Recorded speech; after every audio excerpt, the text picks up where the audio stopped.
বলছি যে আমি 13 বছর আগে ট্রেন থেকে পড়ে গিয়ে আমার মাজা ভেঙে যায়।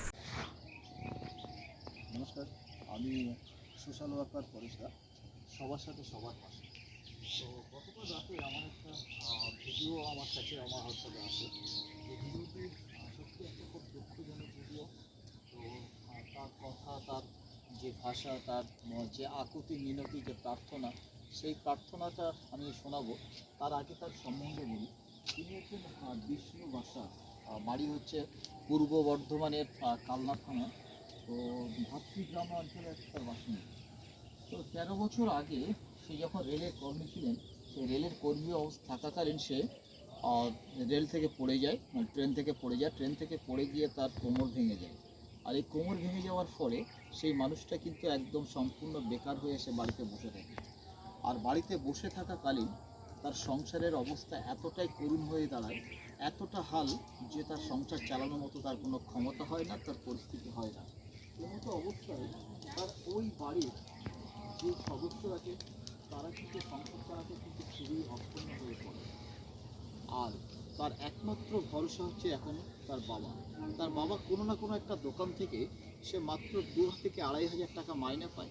আর সেই মাইনে দিয়ে আর রেশনের চাল দিয়ে সেটুকু তার সংসার চলে। আমি দেখাবো তার ঘটনা। তার আগে একটা কথা আছে যে এই মানুষটা, তার কষ্টের কথা, এখন তার এমনই অবস্থা, সেই ওই ট্রেন থেকে পড়ে গিয়ে তার কোমরটা ভেঙে যায় এবং সে বিছানা শয্যা হয়ে পড়ে। আর বিছানা শয্যা হয়ে পড়ার পর তার কিন্তু আর ওঠার ক্ষমতা নেই। বর্তমান তার সংসার সম্পূর্ণ অচল, একদম অচল অবস্থা হয়ে পড়ে আছে। তো আমার এই ভিডিওটা যাদের কাছে পৌঁছাচ্ছে, আপনারা যদি ওই মানুষটার সম্পূর্ণ বিবরণ শোনেন এবং দেখেন, তাহলে আপনাদের খুব অসহায়হীন অবস্থা হয়ে সে মানুষটা আপনাদের কাছে নিবেদন করছে, কাকুতি মিনতি প্রার্থনা করছে। আপনাদের যতটুকু পারবেন ওনাকে সাহায্য করবেন। দেখুন যে তার আমি ভিডিও। 13 বছর আগে ট্রেন থেকে পড়ে গিয়ে আমার মাজা ভেঙে যায়। তারপর থেকে আমি ঘরে বিছানায় পড়ে আছি এই অবস্থায়।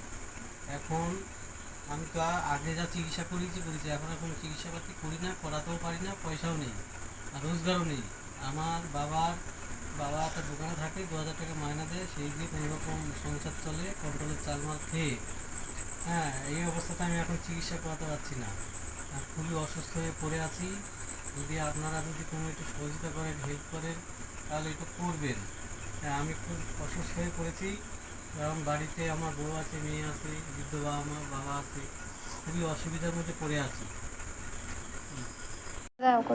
হ্যালো দিদিমণি, আপনি বলেছিলেন আসবেন, তা কবে আসবেন? তাড়াতাড়ি আসবেন, আমার শরীরটা খুব অসুস্থ হয়ে পড়েছে তো, আর আমরা এখন চলতেই পারছি না। একটু তাড়াতাড়ি দেখা করলে ভালো হতো। নমস্কার।